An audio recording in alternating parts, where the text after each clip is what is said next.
para ka magko-collapse. Sa sobrang hilo mo, para ka magko-collapse. Sinasabayan pa ng bigat ng batok, sinasabayan pa ng sakit sa mata, hindi mo mawari kung saan nagmumula yung pagkahilo mo, no? So, experience ko yan dati. Ayun yung isa sa nagpahirap sa akin talaga, yung hilo. Utangin nagbigay sa akin ng halaga. Salamat sa'yo, dahil sa'yo nagawa ko. Salamat sa'yo, lahat ng takot minalaw. Minsan din akong pinadapa ng anxiety disorder nito.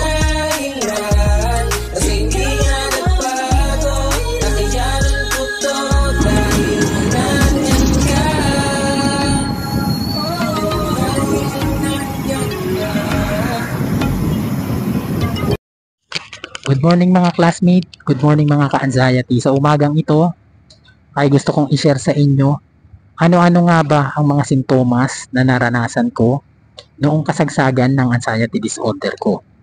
Actually guys, nakagawa na ako ng video na ito. Uulitin ko lang nang sa ganun, marami kasi tayong mga subscribers na syempre nababagabag, nag-aalinlangan, natatakot sa mga sintomas na nararanasan nila. Ganito rin kaya si Kuya Arnold, naranasan niya rin kaya ito. So, ito ang dahilan kung bakit nagawa ko muli ang video na ito. Bago ang lahat, ako nga pala si Kuya Arnold, dati ako nagkaroon ng anxiety disorder.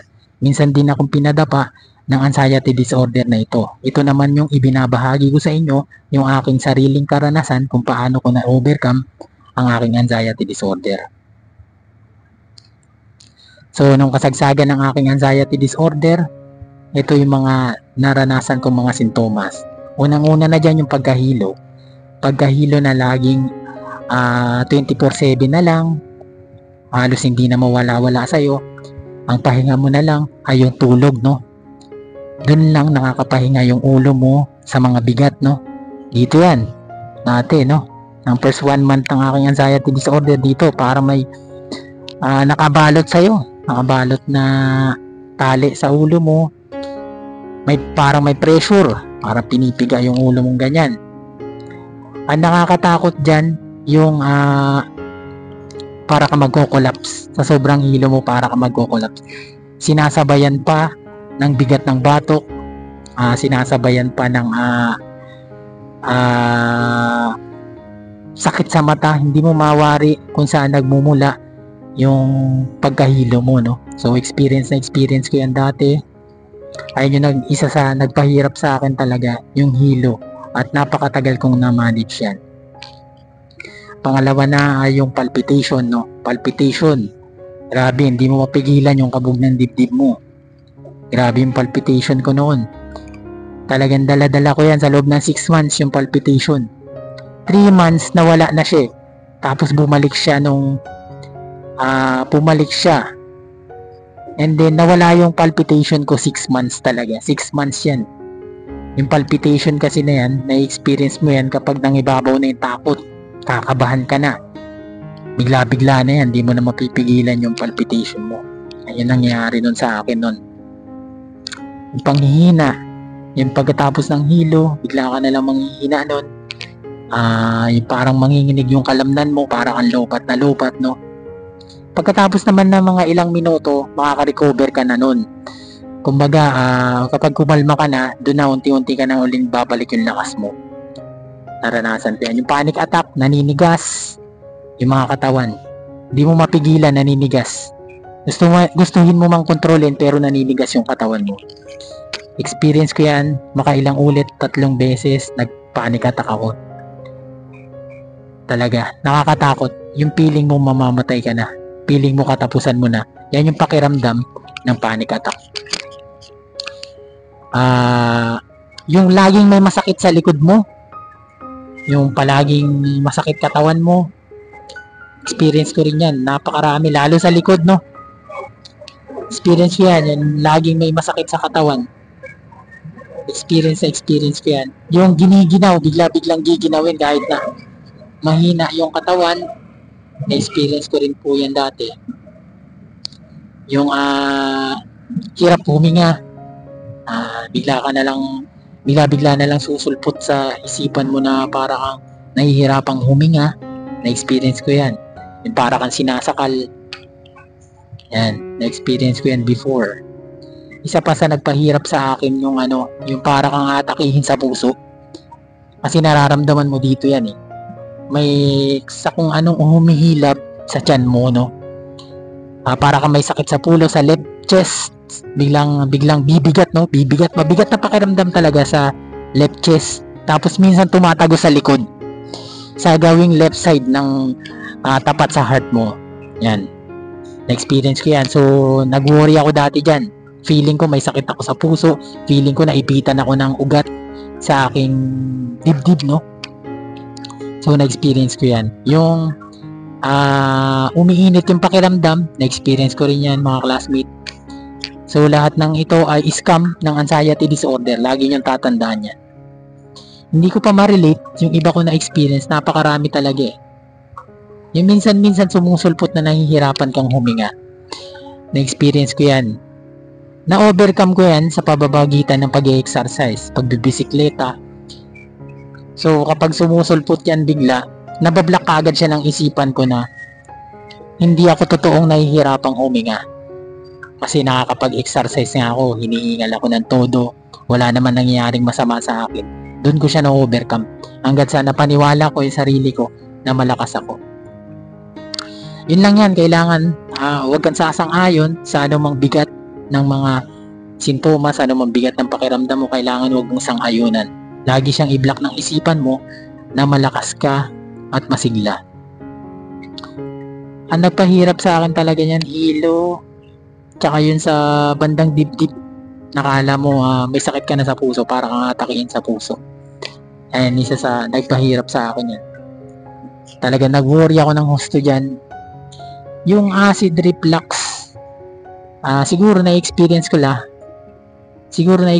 yung acid reflux, pero hindi ko kasi pinalawak yung yung isipan ko pagdating sa acid reflux. Inisip ko na lang na dala lang ito ng anxiety disorder.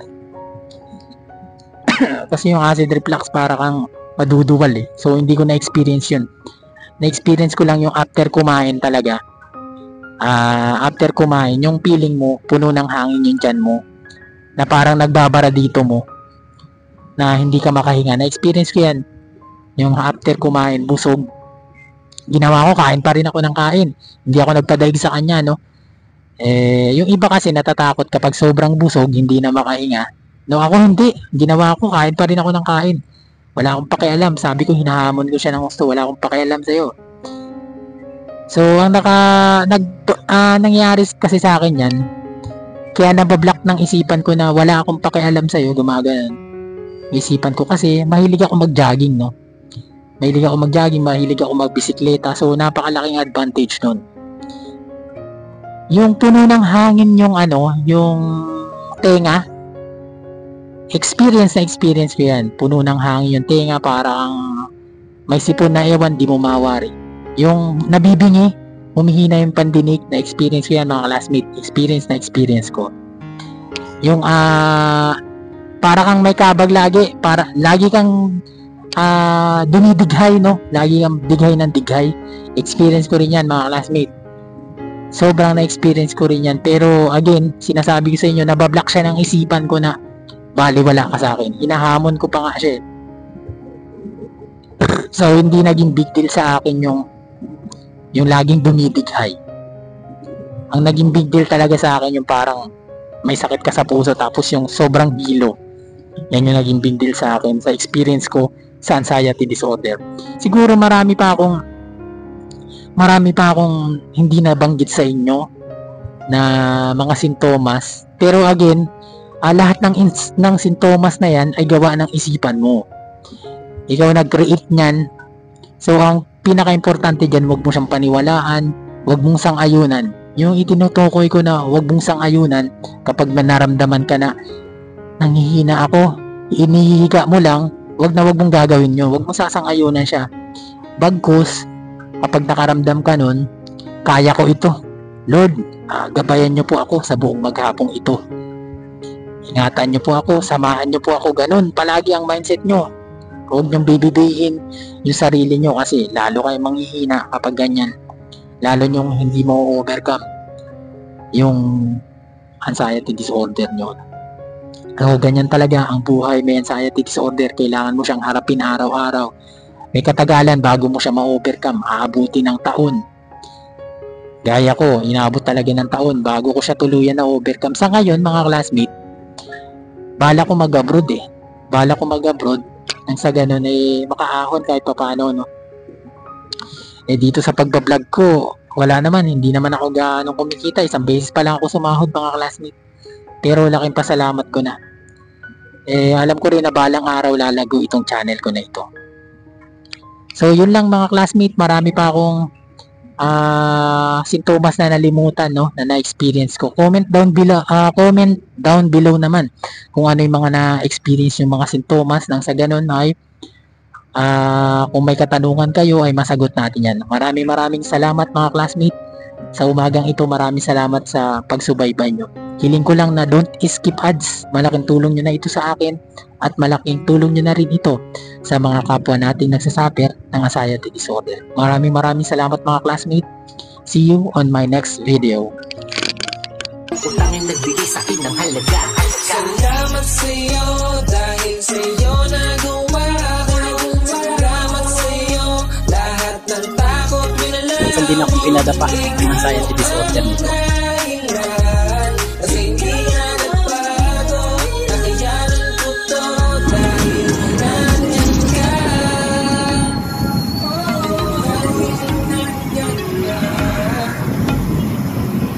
Para ka magko-collapse. Sa sobrang hilo mo, para ka magko-collapse. Sinasabayan pa ng bigat ng batok. Sinasabayan pa ng sakit sa mata. Hindi mo mawari kung saan nagmumula yung pagkahilo mo, no? So, experience ko yan dati.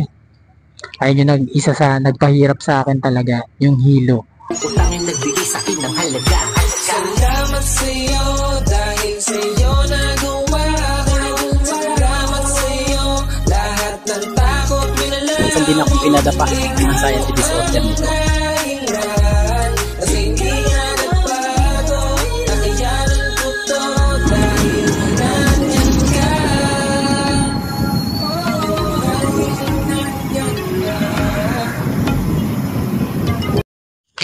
Good morning mga classmate, good morning mga ka-anxiety. Sa umagang ito ay gusto kong i-share sa inyo ano-ano nga ba ang mga sintomas na naranasan ko noong kasagsagan ng anxiety disorder ko. Actually guys, nakagawa na ako ng video na ito.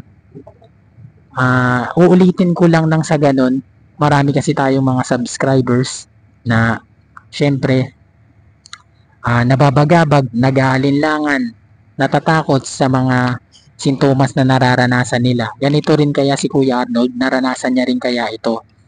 So, ito ang dahilan kung bakit nagawa ko muli ang video na ito. Bago ang lahat, ako nga pala si Kuya Arnold, dati ako nagkaroon ng anxiety disorder. Minsan din akong pinadapa ng anxiety disorder na ito. Ito naman yung ibinabahagi ko sa inyo, yung aking sariling karanasan kung paano ko na-overcome ang aking anxiety disorder.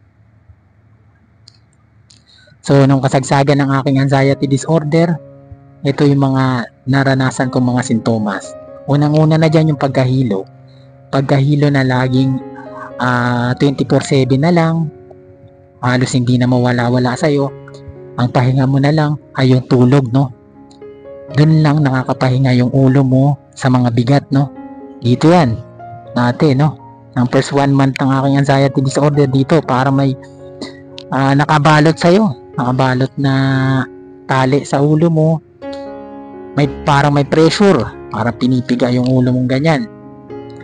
Ang nakakatakot dyan, yung para ka magko-collapse. Sa sobrang hilo mo, para ka magko-collapse. Sinasabayan pa ng bigat ng batok. Sinasabayan pa ng sakit sa mata. Hindi mo mawari kung saan nagmumula yung pagkahilo mo, no? So, experience ko yan dati. Ayun yung isa sa nagpahirap sa akin talaga, yung hilo. At napakatagal kong na-manage yan. Pangalawa na ay yung palpitation, no? Palpitation. Grabe, hindi mo mapigilan yung kabog ng dibdib mo. Grabe yung palpitation ko noon. Talagang dala-dala ko yan sa loob ng 6 months yung palpitation. 3 months nawala na siya. Tapos bumalik siya and then nawala yung palpitation ko 6 months talaga. 6 months yan. Yung palpitation kasi na yan, na-experience mo yan kapag nangibabaw na yung takot. Kakabahan ka na. Bigla-bigla na yan, di mo na mapipigilan yung palpitation mo. Ayun nangyayari nun sa akin nun. Yung panghihina, yung pagkatapos ng hilo, bigla ka na lang manghihina nun. Yung parang manginginig yung kalamnan mo, parang ang lopat na lopat, no? Pagkatapos naman ng mga ilang minuto, makaka-recover ka na nun. Kumbaga, kapag kumalma ka na, doon na unti-unti ka na uling babalik yung lakas mo. Naranasan ko yan. Yung panic attack, naninigas yung mga katawan. Hindi mo mapigilan, naninigas. Gustuhin mo mang kontrolin, pero naninigas yung katawan mo. Experience ko yan, makailang ulit, 3 beses, nag-panic attack ako. Talaga, nakakatakot. Yung feeling mo mamamatay ka na. Feeling mo katapusan mo na. Yan yung pakiramdam ng panic attack. Yung laging may masakit sa likod mo, yung palaging masakit katawan mo, experience ko rin yan. Napakarami, lalo sa likod, no? Experience ko yan, yung laging may masakit sa katawan. Experience ko yan. Yung giniginaw, bigla-biglang giginawin kahit na mahina yung katawan, na-experience ko rin po yan dati. Yung hirap huminga, bigla na lang susulpot sa isipan mo na para kang nahihirapang huminga. Na-experience ko yan. Yung para kang sinasakal. Yan, na-experience ko yan before. Isa pa sa nagpahirap sa akin yung para kang atakihin sa puso. Kasi nararamdaman mo dito yan eh. May sa kung anong humihilab sa tiyan mo, no?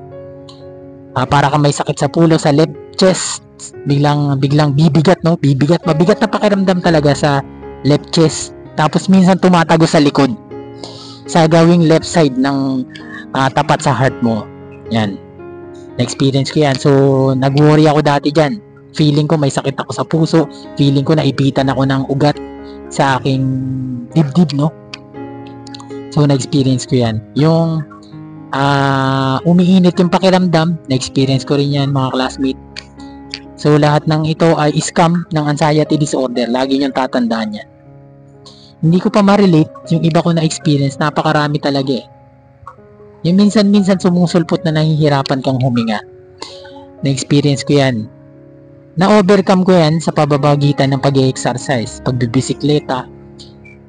So kapag sumusulpot yan bigla, nabablock agad siya ng isipan ko na hindi ako totoong nahihirapang huminga.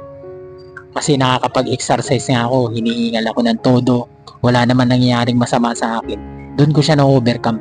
Hanggat sa napaniwala ko yung sarili ko na malakas ako. Yun lang yan, kailangan huwag kang sasang-ayon sa anumang bigat ng mga sintomas, anumang bigat ng pakiramdam mo, kailangan huwag mong sang-ayunan. Lagi siyang i-block ng isipan mo na malakas ka at masigla. Ang nagpahirap sa akin talaga yan, hilo, tsaka yun sa bandang dibdib. Nakala mo may sakit ka na sa puso, para kang atakihin sa puso. Ayan, isa sa nagpahirap sa akin yan. Talaga nag-worry ako ng husto dyan. Yung acid reflux, siguro na-experience ko na yung acid reflux, pero hindi ko kasi pinalawak yung yung isipan ko pagdating sa acid reflux. Inisip ko na lang na dala lang ito ng anxiety disorder. Kasi yung acid reflux para kang maduduwal eh. So hindi ko na-experience yun. Na-experience ko lang yung after kumain talaga. After kumain, yung feeling mo puno ng hangin yung tiyan mo, na parang nagbabara dito mo, na hindi ka makahinga. Na-experience ko yan. Yung after kumain, busog. Ginawa ko, kain pa rin ako ng kain. Hindi ako nagpadaig sa kanya, no? Yung iba kasi natatakot kapag sobrang busog, hindi na makahinga. No, ako hindi. Ginawa ko, kain pa rin ako ng kain.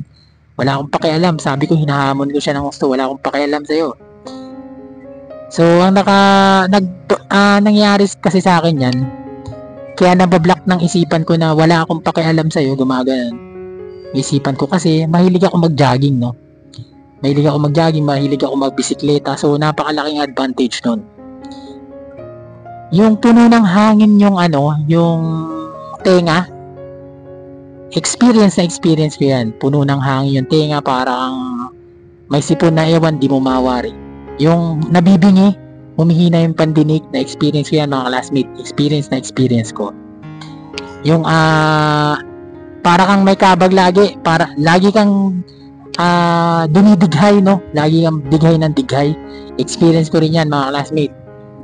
Sobrang na-experience ko rin yan. Pero again, sinasabi ko sa inyo, nabablock siya ng isipan ko na baliwala ka sa akin. Hinahamon ko pa nga siya. So hindi naging big deal sa akin yung laging dumidighay. Ang naging big deal talaga sa akin yung parang may sakit ka sa puso tapos yung sobrang hilo. Yan yung naging big deal sa akin sa experience ko sa anxiety disorder. Siguro marami pa akong hindi nabanggit sa inyo na mga sintomas. Pero again, lahat ng sintomas na yan ay gawa ng isipan mo. Ikaw nag-create niyan. So ang pinaka-importante dyan, huwag mo siyang paniwalaan, huwag mong sang-ayunan. Yung itinutukoy ko na huwag mong sang-ayunan kapag naramdaman ka na nanghihina ako, inihihiga mo lang, wag mong gagawin yun. Wag mo sasang-ayunan siya. Bagkus, kapag nakaramdam ka nun, kaya ko ito. Lord, gabayan niyo po ako sa buong maghapong ito. Ingatan niyo po ako, samahan niyo po ako. Ganun, palagi ang mindset niyo. Huwag niyong bibibihin yung sarili niyo kasi lalo kayong manghihina kapag ganyan. Lalo niyong hindi mo overcome yung anxiety disorder niyo. So, ganyan talaga ang buhay. May anxiety disorder, kailangan mo siyang harapin araw-araw. May katagalan bago mo siya ma-overcome. Aabuti ng taon. Gaya ko, inaabot talaga ng taon bago ko siya tuluyan na overcome. Sa ngayon, mga classmate, bala ko mag-abroad. Nang sa ganun makaahon kahit pa paano, no? Dito sa pagbablog ko, wala naman, hindi naman ako gaano kumikita. Isang beses pa lang ako sumahod, mga classmate. Pero laking pasalamat ko na. Alam ko rin na balang araw lalago itong channel ko na ito. So yun lang mga classmate, marami pa akong sintomas na nalimutan, no, na na-experience ko. Comment down below naman kung ano yung mga na-experience yung mga sintomas. Nang sa ganun ay kung may katanungan kayo ay masagot natin yan. Maraming salamat mga classmate. Sa umagang ito, maraming salamat sa pagsubaybay nyo. Hiling ko lang na don't skip ads. Malaking tulong nyo na ito sa akin at malaking tulong nyo na rin ito sa mga kapwa nating nagsasuffer ng anxiety disorder. Maraming salamat mga classmate. See you on my next video. Utangin nagbigay sa'kin ng halaga. Salamat sa'yo dahil sa'yo nagawa ko. Salamat sa'yo, lahat ng takot minalaw. Minsan din akong pinadapa ng anxiety disorder nito. Kasi hindi nga nagbago, nakayanan ko to dahil nandiyan ka.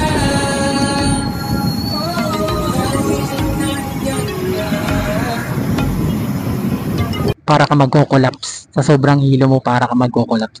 Sinasabayan pa ng bigat ng batok, sinasabayan pa ng sakit sa mata, hindi mo mawari kung saan nagmumula yung pagkahilo mo, no? So experience ko yan dati. Ayun yung isa sa nagpahirap sa akin talaga, yung hilo. Utangin nagbigay sa'kin ng halaga. Salamat sa'yo dahil sa'yo nagawa ko. Salamat sa'yo, lahat ng takot minalaw. Minsan din akong pinadapa ng anxiety disorder nito. Kasi hindi nga nagbago, nakayanan ko to dahil nandiyan ka.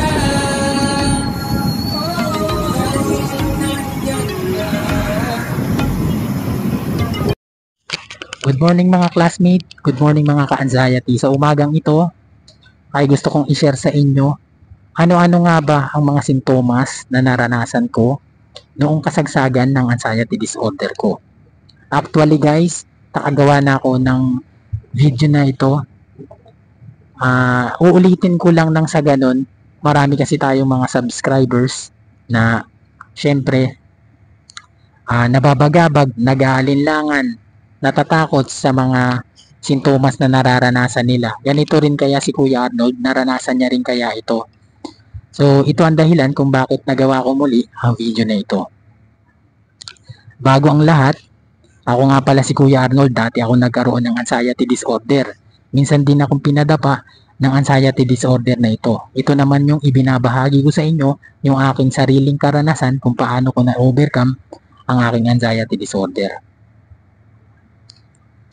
So, nung kasagsagan ng aking anxiety disorder, ito yung mga naranasan kong mga sintomas.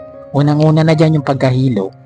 Pagkahilo na laging 24/7 na lang, halos hindi na mawala-wala sa'yo. Ang pahinga mo na lang ay yung tulog, no? Doon lang nakakapahinga yung ulo mo sa mga bigat, no? Dito yan, dati, no?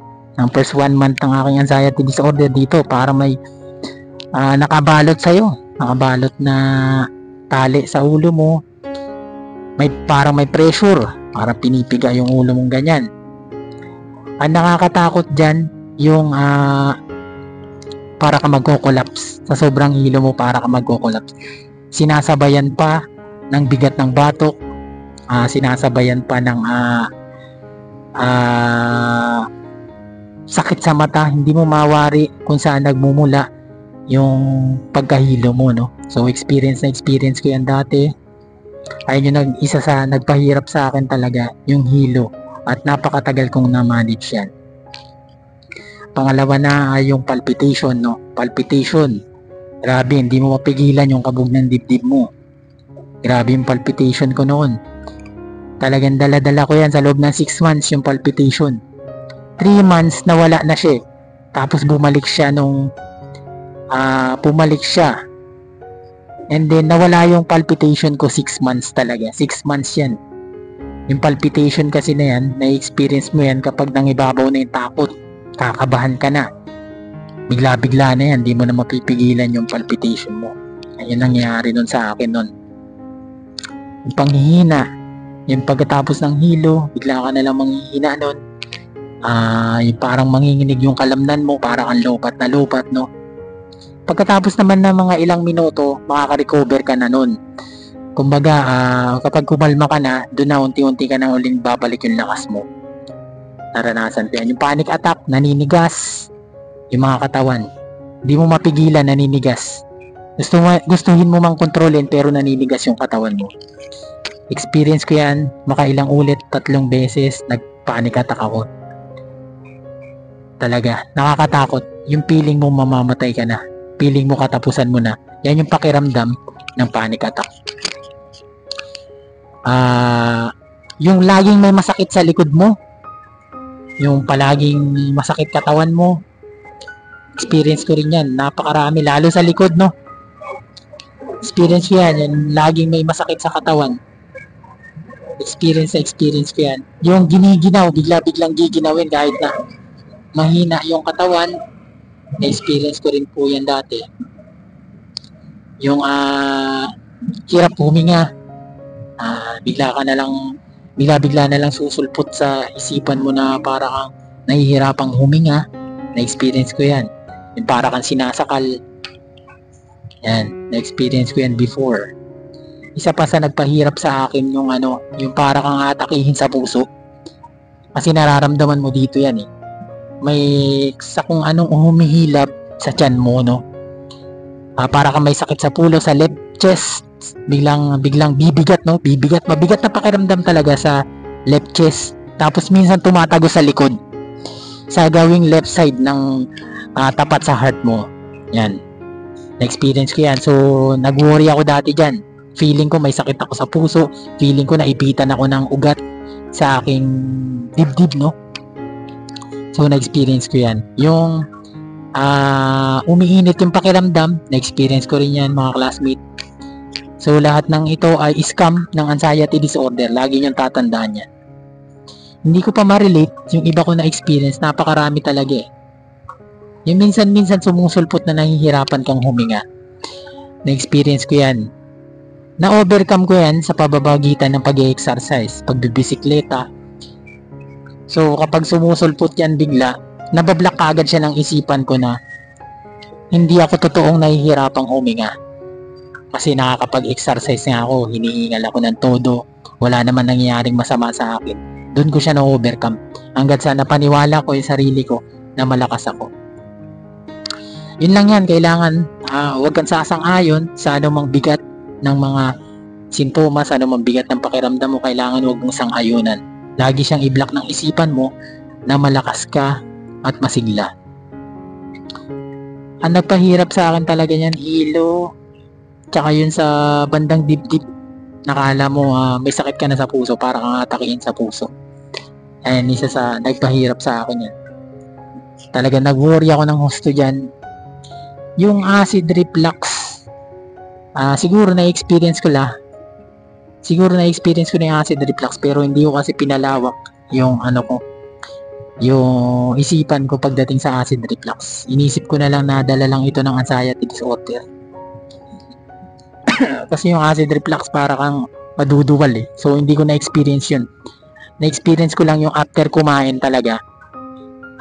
After kumain, yung feeling mo, puno ng hangin yung tiyan mo, na parang nagbabara dito mo, na hindi ka makahinga. Na-experience ko yan. Yung after kumain, busog. Ginawa ko, kain pa rin ako ng kain. Hindi ako nagpadaig sa kanya, no? Yung iba kasi natatakot kapag sobrang busog, hindi na makahinga. No, ako hindi. Ginawa ko, kain pa rin ako ng kain. Wala akong pakialam. Sabi ko, hinahamon ko siya ng gusto. Wala akong pakialam sa'yo. So, ang nangyari kasi sa akin yan, kaya nabablock ng isipan ko na wala akong pakialam sa'yo, gumaganon. Isipan ko kasi, mahilig ako mag-jogging, no? Mahilig ako magbisikleta. So, napakalaking advantage nun. Yung puno ng hangin yung tenga, experience ko yan. Puno ng hangin yung tenga, parang may sipon na ewan, di mo mawari. Yung nabibingi, humihina yung pandinig, na experience ko yan mga classmate. Experience ko. Yung para kang may kabag lagi, lagi kang dumidighay, no? Lagi kang dighay ng dighay. Experience ko rin yan mga classmate. Sobrang na-experience ko rin yan. Pero again, sinasabi ko sa inyo, nabablock siya ng isipan ko na baliwala ka sa akin. Hinahamon ko pa nga siya. So hindi naging big deal sa akin yung laging dumidighay. Ang naging big deal talaga sa akin yung parang may sakit ka sa puso tapos yung sobrang hilo. Yan yung naging big deal sa akin sa experience ko sa anxiety disorder. Siguro marami pa akong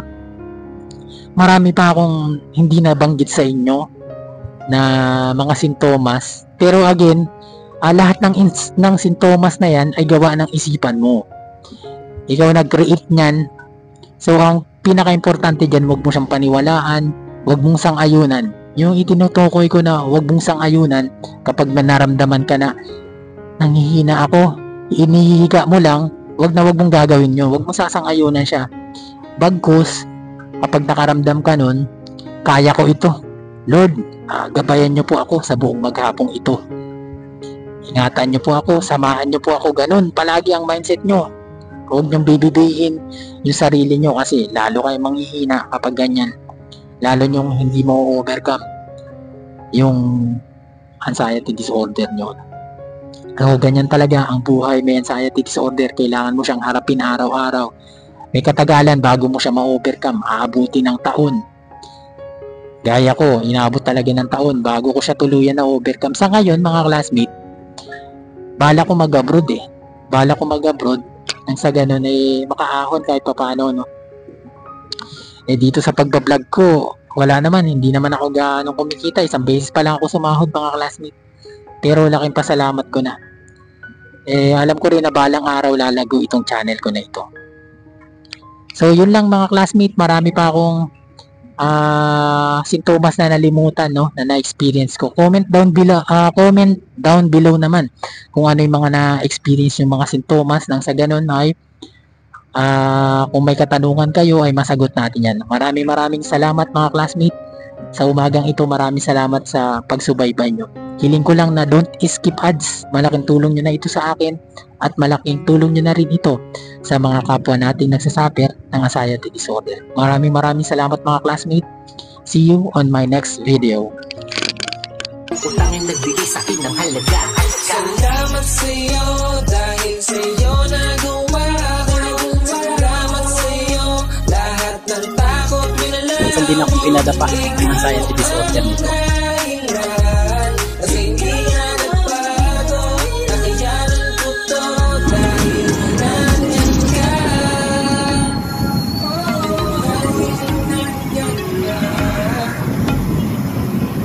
Para ka magko-collapse. Sa sobrang hilo mo, para ka magko-collapse. Sinasabayan pa ng bigat ng batok. Sinasabayan pa ng sakit sa mata. Hindi mo mawari kung saan nagmumula yung pagkahilo mo, no? So, experience ko yan dati. Ayun yung isa sa nagpahirap sa akin talaga, yung hilo. Utangin nagbigay sa'kin ng halaga. Salamat sa'yo dahil sa'yo nagawa ko. Salamat sa'yo lahat ng takot minalaw. Minsan din akong pinadapa ng anxiety disorder nito. Kasi hindi nga nagbago. Nakayanan ko to dahil nandyan ka.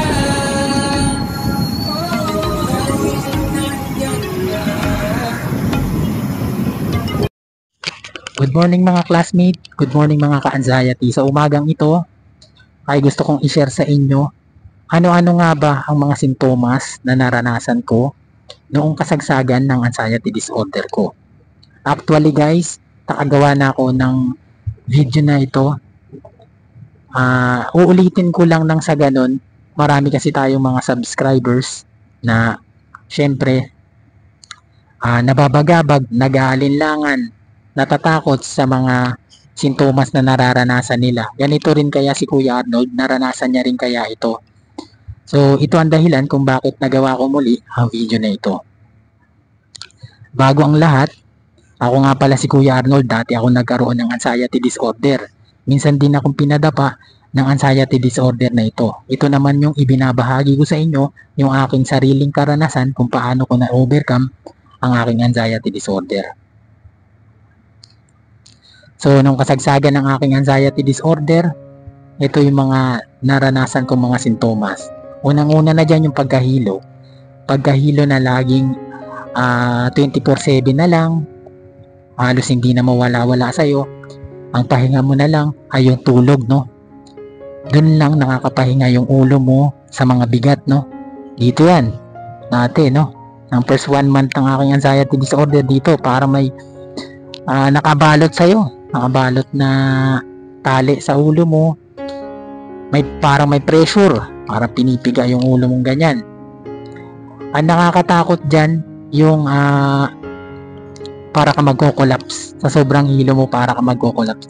Sinasabayan pa ng bigat ng batok, sinasabayan pa ng sakit sa mata, hindi mo mawari kung saan nagmumula yung pagkahilo mo, no? So, experience ko yan dati. Ayun yung isa sa nagpahirap sa akin talaga, yung hilo.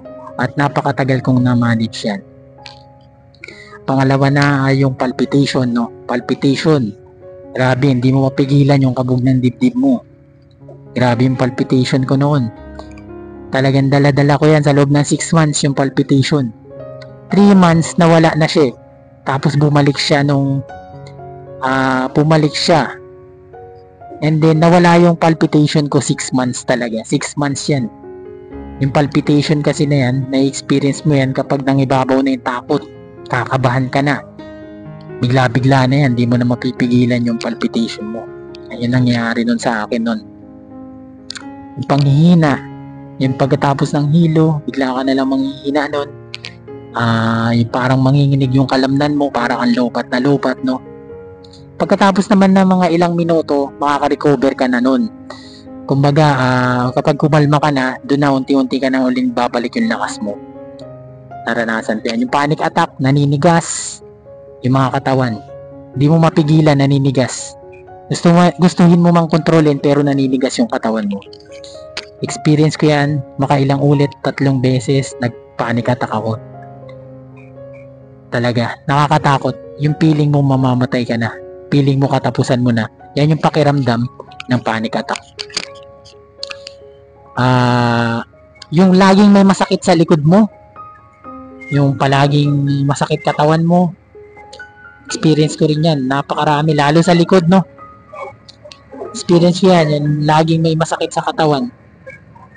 Experience ko yan. Yung giniginaw, bigla-biglang giginawin kahit na mahina yung katawan, na-experience ko rin po yan dati.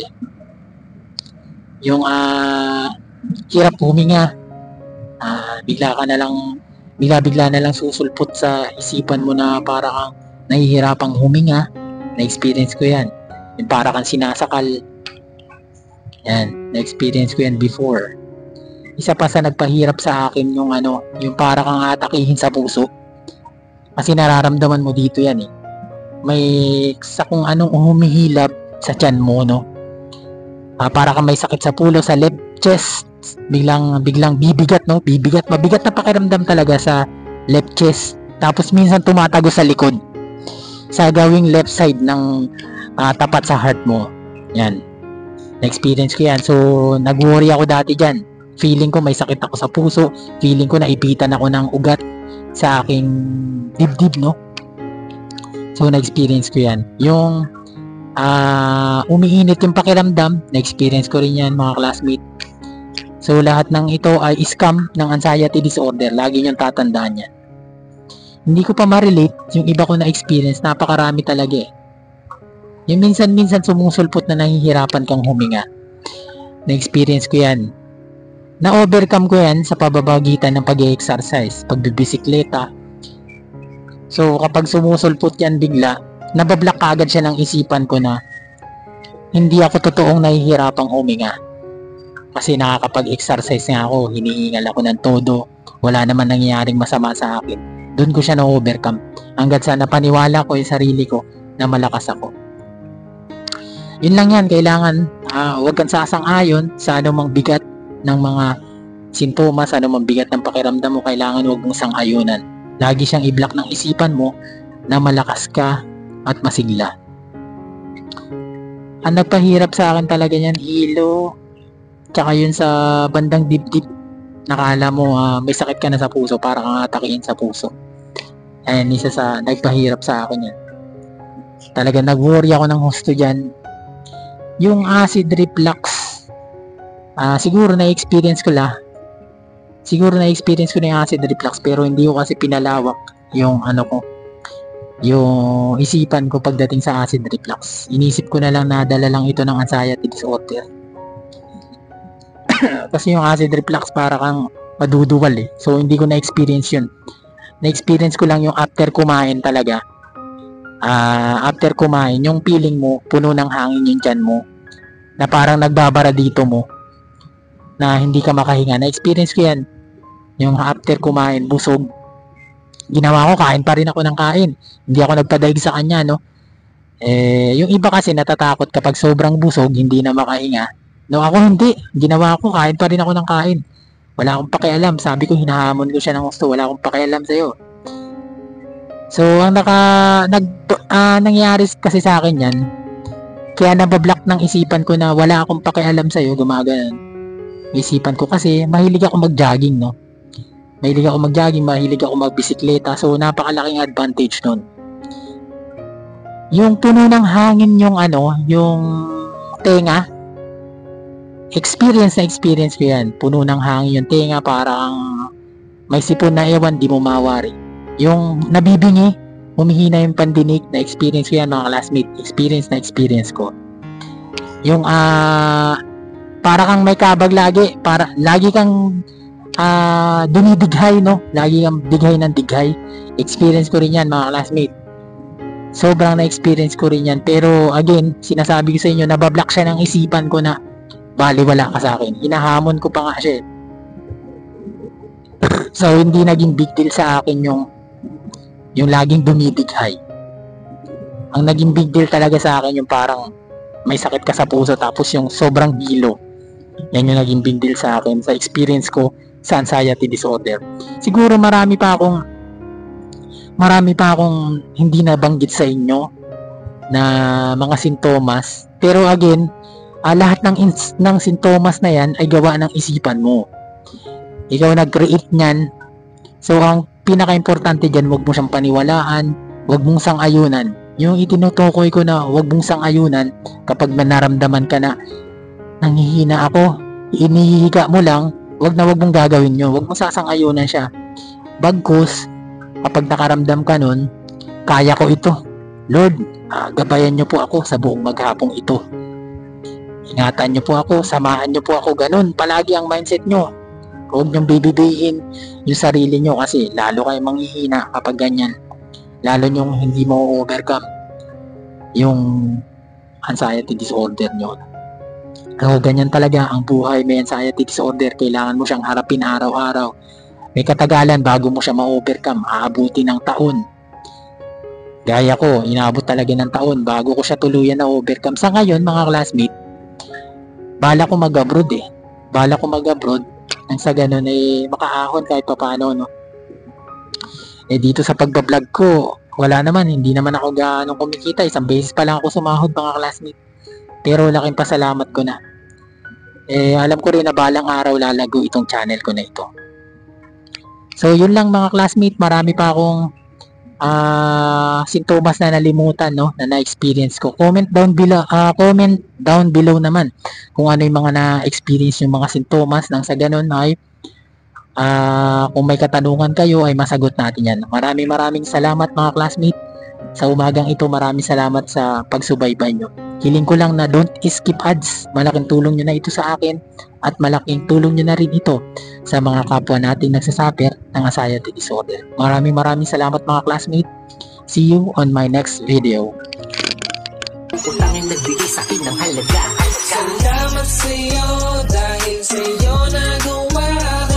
Salamat sa'yo, lahat ng takot minalaw. Minsan din akong pinadapa ng anxiety disorder nito. Kasi hindi nga nagbago, nakayanan ko to dahil nandyan ka.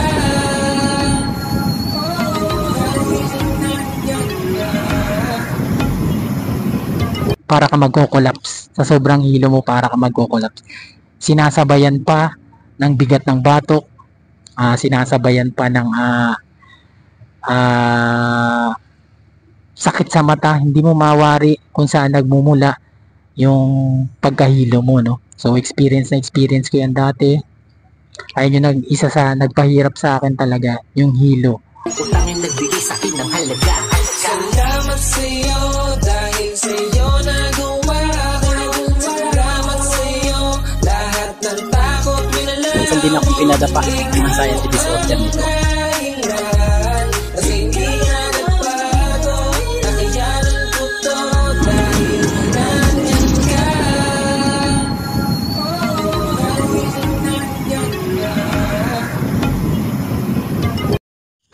Good morning, mga classmate. Good morning, mga ka-anxiety. Sa umagang ito ay gusto kong i-share sa inyo ano-ano nga ba ang mga sintomas na naranasan ko noong kasagsagan ng anxiety disorder ko. Actually, guys, nakagawa na ako ng video na ito. Uulitin ko lang nang sa ganun. Marami kasi tayong mga subscribers na syempre nababagabag, nag-aalinlangan, natatakot sa mga sintomas na nararanasan nila. Ganito rin kaya si Kuya Arnold, naranasan niya rin kaya ito. So, ito ang dahilan kung bakit nagawa ko muli ang video na ito. Bago ang lahat, ako nga pala si Kuya Arnold, dati ako nagkaroon ng anxiety disorder. Minsan din akong pinadapa ng anxiety disorder na ito. Ito naman yung ibinabahagi ko sa inyo, yung aking sariling karanasan kung paano ko na-overcome ang aking anxiety disorder. So, nung kasagsagan ng aking anxiety disorder, ito yung mga naranasan kong mga sintomas. Unang-una na dyan yung pagkahilo. Pagkahilo na laging 24/7 na lang, halos hindi na mawala-wala sa'yo. Ang pahinga mo na lang ay yung tulog, no? Doon lang nakakapahinga yung ulo mo sa mga bigat, no? Dito yan, dati, no? Ang first 1 month ng aking anxiety disorder dito, para may nakabalot sa'yo. Nakabalot na tali sa ulo mo. Parang may pressure. Parang pinipiga yung ulo mong ganyan. Ang nakakatakot dyan, yung para ka magko-collapse. Sa sobrang hilo mo, para ka magko-collapse. Sinasabayan pa ng bigat ng batok. Sinasabayan pa ng sakit sa mata. Hindi mo mawari kung saan nagmumula yung pagkahilo mo, no? So experience ko yan dati. Ayun yung isa sa nagpahirap sa akin talaga, yung hilo, at napakatagal kong na-manage yan. Pangalawa na ay yung palpitation, no? Palpitation, grabe, hindi mo mapigilan yung kabog ng dibdib mo. Grabe yung palpitation ko noon. Talagang dala-dala ko yan sa loob ng 6 months yung palpitation. 3 months nawala na siya. Tapos bumalik siya and then nawala yung palpitation ko 6 months talaga. 6 months yan. Yung palpitation kasi na yan, na-experience mo yan kapag nangibabaw na yung takot. Kakabahan ka na. Bigla-bigla na yan, di mo na mapipigilan yung palpitation mo. Ayun nangyari nun sa akin nun. Yung panghihina, yung pagkatapos ng hilo, bigla ka na lang manghihina nun. Yung parang manginginig yung kalamnan mo, parang ang lopat na lopat, no? Pagkatapos naman ng mga ilang minuto, makaka-recover ka na nun. Kumbaga, kapag kumalma ka na, doon na unti-unti ka na ulit babalik yung lakas mo. Naranasan ko yan. Yung panic attack, naninigas yung mga katawan. Hindi mo mapigilan, naninigas. Gustuhin mo mang kontrolin, pero naninigas yung katawan mo. Experience ko yan, makailang ulit, 3 beses, nag-panic attack ako. Talaga, nakakatakot. Yung feeling mo mamamatay ka na. Feeling mo katapusan mo na. Yan yung pakiramdam ng panic attack. Yung laging may masakit sa likod mo, yung palaging masakit katawan mo, experience ko rin yan. Napakarami, lalo sa likod, no? Experience ko yan. Yung laging may masakit sa katawan. Experience ko yan. Yung giniginaw, bigla-biglang giginawin kahit na mahina yung katawan. Na-experience ko rin po yan dati. Yung hirap huminga. Bigla na lang susulpot sa isipan mo na para kang nahihirapang huminga. Na-experience ko yan. Yung para kang sinasakal. Yan, na-experience ko yan before. Isa pa sa nagpahirap sa akin yung para kang atakihin sa puso. Kasi nararamdaman mo dito yan eh. May sa kung anong humihilap sa tiyan mo, no? Para kang may sakit sa pulo, sa left chest. Biglang bibigat, no? Mabigat na pakiramdam talaga sa left chest. Tapos minsan tumatago sa likod. Sa gawing left side ng tapat sa heart mo. Yan. Na-experience ko yan. So, nag-worry ako dati dyan. Feeling ko may sakit ako sa puso. Feeling ko naipitan ako ng ugat sa aking dibdib, no? So, na-experience ko yan. Yung umiinit yung pakiramdam, na-experience ko rin yan, mga classmate. So, lahat ng ito ay scam ng anxiety disorder. Lagi niyong tatandaan yan. Hindi ko pa ma-relate yung iba ko na-experience. Napakarami talaga eh. Yung minsan-minsan sumusulpot na nahihirapan kang huminga. Na-experience ko yan. Na-overcome ko yan sa pababagitan ng pag-exercise, pagbibisikleta. So, kapag sumusulpot yan bigla, nabablock agad siya ng isipan ko na hindi ako totoong nahihirapang huminga. Kasi nakakapag-exercise nga ako, hinihingal ako ng todo, wala naman nangyayaring masama sa akin. Doon ko siya na-overcome. Hanggat sa napaniwala ko yung sarili ko na malakas ako. Yun lang yan, kailangan huwag kang sasang-ayon sa anumang bigat ng mga sintomas, anumang bigat ng pakiramdam mo, kailangan huwag mong sang-ayunan. Lagi siyang i-block ng isipan mo na malakas ka at masigla. Ang nagpahirap sa akin talaga yan, hilo, tsaka yun sa bandang dibdib. Nakala mo may sakit ka na sa puso, para kang atakihin sa puso. Ayan, isa sa nagpahirap sa akin yan. Talaga nag-worry ako ng husto dyan. Yung acid reflux, siguro na-experience ko na yung acid reflux, pero hindi ko kasi pinalawak yung yung isipan ko pagdating sa acid reflux. Inisip ko na lang na dala lang ito ng anxiety disorder. Kasi yung acid reflux para kang maduduwal eh. So hindi ko na-experience yun. Na-experience ko lang yung after kumain talaga. After kumain, yung feeling mo, puno ng hangin yung tiyan mo, na parang nagbabara dito mo, na hindi ka makahinga. Na-experience ko yan. Yung after kumain, busog. Ginawa ko, kain pa rin ako ng kain. Hindi ako nagpadaig sa kanya, no? Yung iba kasi natatakot kapag sobrang busog, hindi na makahinga. No, ako hindi. Ginawa ko, kain pa rin ako ng kain. Wala akong pakialam. Sabi ko, hinahamon ko siya ng gusto. Wala akong pakialam sa'yo. So, ang nangyari kasi sa akin yan, kaya nabablock ng isipan ko na wala akong pakialam sa'yo, gumaganon. Isipan ko kasi, mahilig ako mag-jogging, no? Mahilig ako magbisikleta. So, napakalaking advantage nun. Yung puno ng hangin yung tenga, experience ko yan. Puno ng hangin yung tenga, parang may sipon na ewan, di mo mawari. Yung nabibingi, humihina yung pandinig, na experience ko yan mga classmate. Experience ko. Yung para kang may kabag lagi, lagi kang dumidighay, no? Lagi kang dighay ng dighay. Experience ko rin yan mga classmate.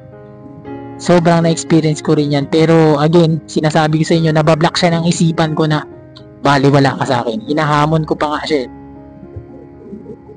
So hindi naging big deal sa akin yung laging dumidighay. Ang naging big deal talaga sa akin yung parang may sakit ka sa puso tapos yung sobrang hilo. Yan yung naging big deal sa akin sa experience ko sa anxiety disorder. Siguro marami pa akong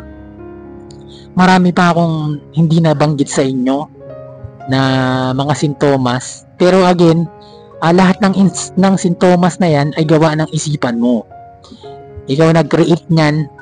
So ang pinaka-importante dyan, wag mo siyang paniwalaan, wag mong sang-ayunan. Yung itinutukoy ko na wag mong sang-ayunan kapag naramdaman ka na nanghihina ako, inihihiga mo lang, wag mong gagawin yun. Wag mong sasang-ayunan siya. Bagkus, kapag nakaramdam ka nun, kaya ko ito. Lord, gabayan niyo po ako sa buong maghapong ito. Ingatan niyo po ako, samahan niyo po ako, ganun. Palagi ang mindset niyo. Huwag niyong bibibihin yung sarili niyo kasi lalo kayo manghihina kapag ganyan. Lalo niyong hindi mo overcome yung anxiety disorder niyo. So, ganyan talaga ang buhay. May anxiety disorder, kailangan mo siyang harapin araw-araw. May katagalan bago mo siya ma-overcome. Aabuti ng taon. Gaya ko, inaabot talaga ng taon bago ko siya tuluyan na overcome. Sa ngayon, mga classmate, bala ko mag-abroad eh. Nang sa ganun makaahon kahit papaano, no? Dito sa pagbablog ko, hindi naman ako gaano kumikita. Isang beses pa lang ako sumahod, mga classmate. Pero laking pasalamat ko na. Alam ko rin na balang araw lalago itong channel ko na ito. So yun lang mga classmate, marami pa akong sintomas na nalimutan, no, na na-experience ko. Comment down below naman kung ano yung mga na-experience yung mga sintomas. Nang sa ganun ay kung may katanungan kayo ay masagot natin yan. Maraming salamat mga classmate. Sa umagang ito, maraming salamat sa pagsubaybay nyo. Hiling ko lang na don't skip ads. Malaking tulong nyo na ito sa akin at malaking tulong nyo na rin ito sa mga kapwa nating nagsasuffer ng anxiety disorder. Maraming salamat mga classmate.